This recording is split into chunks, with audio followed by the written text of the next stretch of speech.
ओम आत्मी भक्तजनों सप्रेम जय श्री हरि। आज का प्रसंग है भगवान श्री हरि विष्णु की भक्ति में सबसे बड़ी शक्ति है अदम्य साहस और उत्साह की। भक्त विष्णु यानी नारायण की भक्ति जब करता है तो उसके अंदर एक अजीब सी साहस शक्ति की समावेश होता है। और वेद कहता है यथा ध्योश्च पृथ्वी च माँ विवेते माँ ऋष्यता। जिस तरह से मेरी प्राण न किसी से डरते हैं, यानी जिस ढंग से धरती और आकाश नहीं किसी से डरते हैं, वैसा ही मेरा प्राण मत किसी से डरो। विष्णु यानी नारायण, नारायण यानी सत्य नारायण। जो नारायण का उपासक होता है वो सत्य का उपासक होता है। सत्य माने सत्य। तुलसी बाबा ने लिखा है सच बरोबर तप नहीं, झूठ बराबर पाप। जाके हृदय सत्य है ताके हृदय प्रभु आप।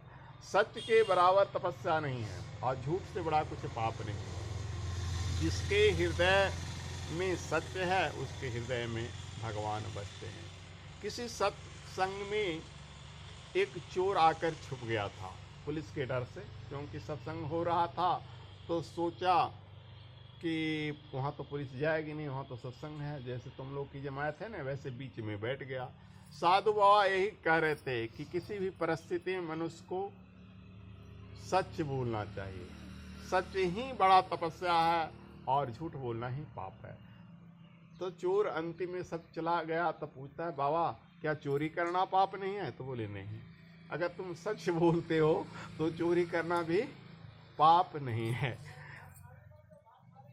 तो कहा कि ठीक है तो बहुत अच्छा बाबा, हमको तो अच्छा ज्ञान मिला आपसे। चोरी तो हमसे छूटेगा नहीं, लेकिन हम सच बोल सकते हैं। उसने क्या किया, दूसरे दिन राजमहल में चोरी का प्लान बनाया। राजमहल में प्रवेश किया तो द्वार पर टोका, अरे कौन है? तो बोला मैं चोर। सिपाही को लगा कि मजाक कर रहा, भला चोर भी कहेगा कि मैं चोर हूँ। सच बोलने का तो सच बोल दिया। वो तो साधु जी से सुना था कि सच ही सबसे बड़ा। अंदर जहाँ रानी सोती थी वहां प्रवेश कर गया। फिर वहां भी गेट पर रक्षक है, अरे कौन है? तो कहता है मैं चोर। वहां भी उन लोग को लगा कि मजाक है। आधी रात को भला चोर आएगा और कहेगा कि मैं चोर हूँ।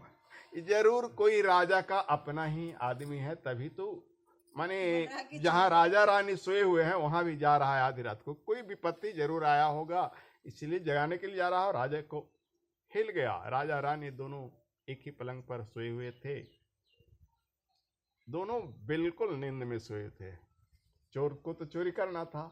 रानी के गले से हार निकाला और बढ़िया से झोला में रखा और निकल गया। फिर पूछा लोग कौन हो भाई, बड़ी जल्दी लौट रहे हो? तो मैं चोर।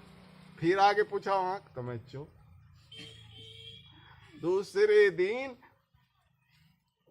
रानी जब सोकर उठती है सवेरे तो देखती है हार नहीं। द्वारपाल से पूछती है कि यहाँ कोई आया था? तो हाँ, एक किस ढंग का तो रात में पता नहीं चला, सकल सूरत कोई आया था। मैंने पूछा तो चोर बोला। बड़ा चोर भी कभी चोर कह सकता है? राजा को भी बड़ा विस्मय हुआ कि ये तो बड़ा गद्दारी है। राजमहल में चोर आधी रात को आया, वो भी अपना पता बता जाए कि चोर है। उसने कहा कि ऐसे सच्चे चोर का तो पता लगाना चाहिए।